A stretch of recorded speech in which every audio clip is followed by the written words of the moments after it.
Mais comment c'est possible? Le Real nous avait donc caché ça depuis le début. Commençons déjà par ça. Comme vous pouvez le constater les amis, pour ce deuxième jour d'entraînement au Real Madrid, l'ordre du jour était l'intensité. On a aussi vu des sessions de conduite et de possession de balles 4 contre 4 ou 5 contre 5. Et on peut même apercevoir Carreras qui est déjà bien intégré au groupe. On a également eu du physique à la salle pour renforcer les muscles. Surtout pour Endrick et Jude Bellingham qui reviennent de blessure. Et en parlant d'Endrick les amis, je tiens à vous informer que Gonzalo Garcia est définitivement promu en équipe première. Et en plus de ça, on nous dit que ce sera lui qui portera le numéro 9 du Real Madrid cette saison. Personnellement, tant que j'ai pas vu son maillot avec le numéro 9, je m'avance pas plus que ça. Concernant Endrick les amis, surprise totale, on nous apprend qu'un départ avait été bouclé. Oui, vous avez bien entendu, Endrick devait être prêté à la Real Sociedad, mais le deal a capoté à la dernière minute. Finalement, le Brésilien va rester au Real Madrid. Vous imaginez Endrick à la Real Sociedad sur la même ligne d'attaque que Kubo, j'aurais aimé voir ça. La seule inquiétude que j'ai pour Endrick aujourd'hui les amis, c'est qu'il n'a aucun temps de jeu cette saison. Au vu de l'explosion de cet homme là, en plus de ça, le gars va récupérer le numéro 9. C'est limite mort pour Endrick. À part si Xabi Alonso, comme il a dit, le fait jouer comme ailier. Sinon en pointe, ça va être cuit. On termine les amis avec notre cher Rodrigo. Le Real Madrid et Xabi Alonso sont ouverts au départ de Rodrigo.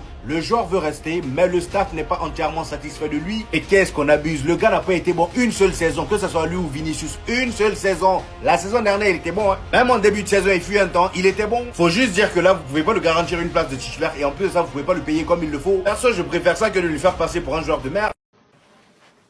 Et alors ça c'est ma théorie maintenant, ce que je vais vous dire. Je pense que c'est aussi à l'avantage du Real de dire notre mercato est fini.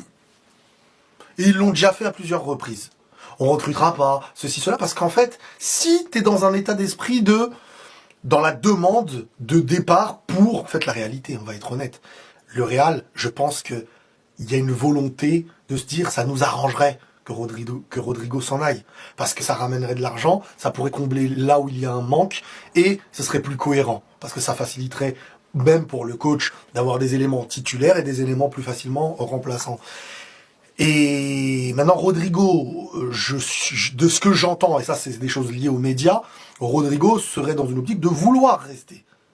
L'entourage est quand même dans l'idée d'aller piocher à gauche à droite en première ligue, comment ça se passe, les discussions et tout.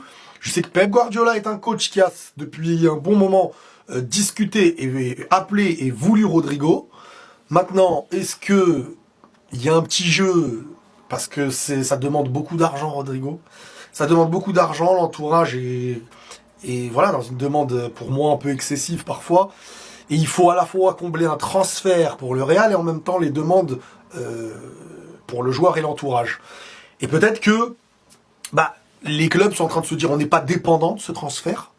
Et le Real veut faire comprendre qu'ils ne sont pas dépendants aussi d'un départ. Parce que si le Real est dans une position de on veut vendre, il faut à tout prix que le mercato n'est pas fini, mais ça dépend de si publiquement il y a cet état d'esprit et que ça fait ressortir cette info, forcément t'es un peu plus esclave et donc forcément c'est toi qui dois te retrouver dans l'idée de prendre sur toi, de vendre un peu moins cher parce que c'est toi qui as besoin de liquider plutôt que là qu'en face le besoin de prendre. Et je pense que le Real souvent veut fonctionner dans un état d'esprit où nous c'est comme ça et ça nous pose pas de problème si ça reste comme ça, à vous de faire ce pas.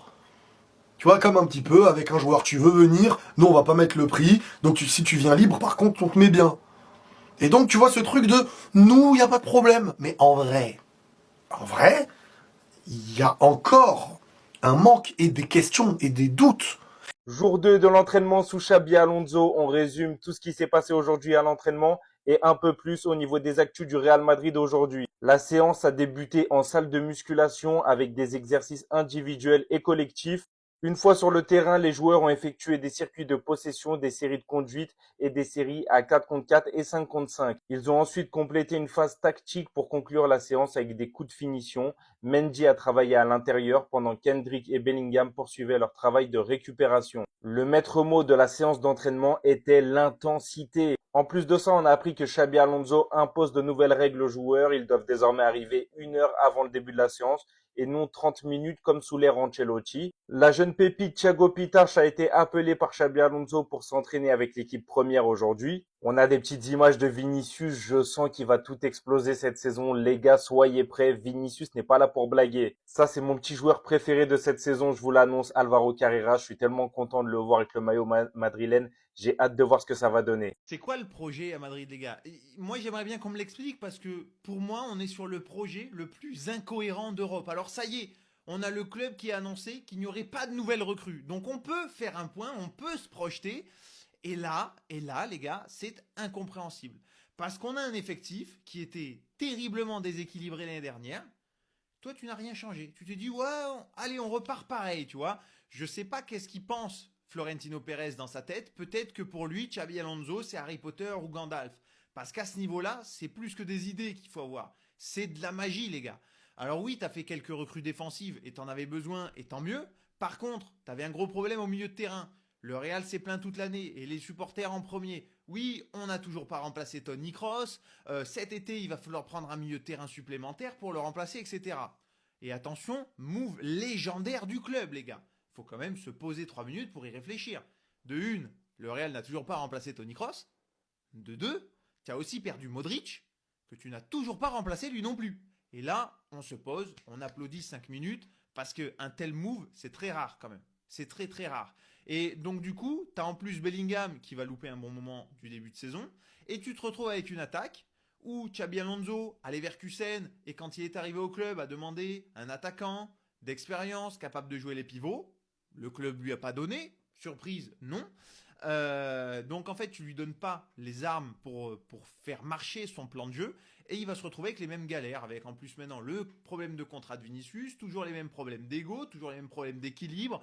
Et franchement, je ne sais pas où ça va. Je souhaite bien du courage à Xabi Alonso parce que ça va être très très très compliqué pour lui, je pense, cette saison. Et il va falloir que ce soit un magicien parce que là, il y a trop de problématiques aujourd'hui dans cet effectif. Et en fait, on a la sensation qu'on prend les mêmes et on recommence. Sauf que d'habitude, on dit on ne change pas une équipe qui gagne. Là, on ne change pas une équipe qui perd. C'est la même équipe, le même déséquilibre, les mêmes problématiques. Empiré encore avec la perte de Modric et la blessure de Bellingham. Tu donnes ça, vas-y, tu te démerdes et on va voir ce que ça donne. Je comprends pas. Pourtant, le Real ne manque pas de budget, le Real ne manque pas d'argent. Ils auraient pu aller chercher un milieu de terrain supplémentaire.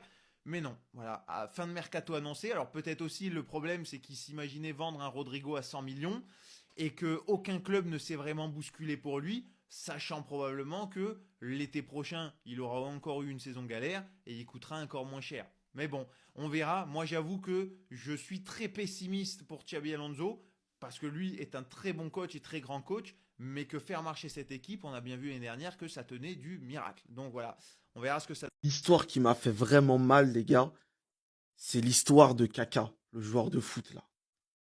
Kaka, il avait une femme, des enfants, ça faisait longtemps ils étaient ensemble. Et un jour, elle lui a dit « Je demande le divorce parce que je trouve que tu es trop parfait. »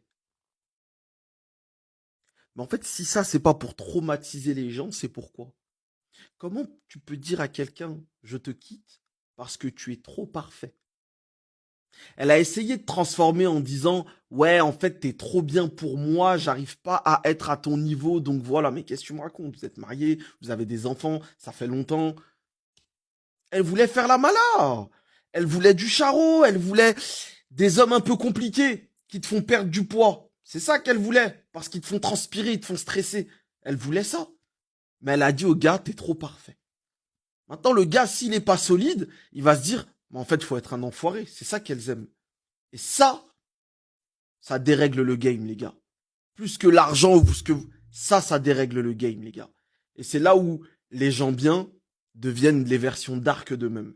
Oh là là là là là là là. Les gars, le Real Madrid est de retour. Nos joueurs retouchent du ballon. Les gars, je suis trop content de voir ces images. C'est peut-être rien du tout, hein, mais je suis trop content de voir ces images. Regardez-moi ça. Cette saison...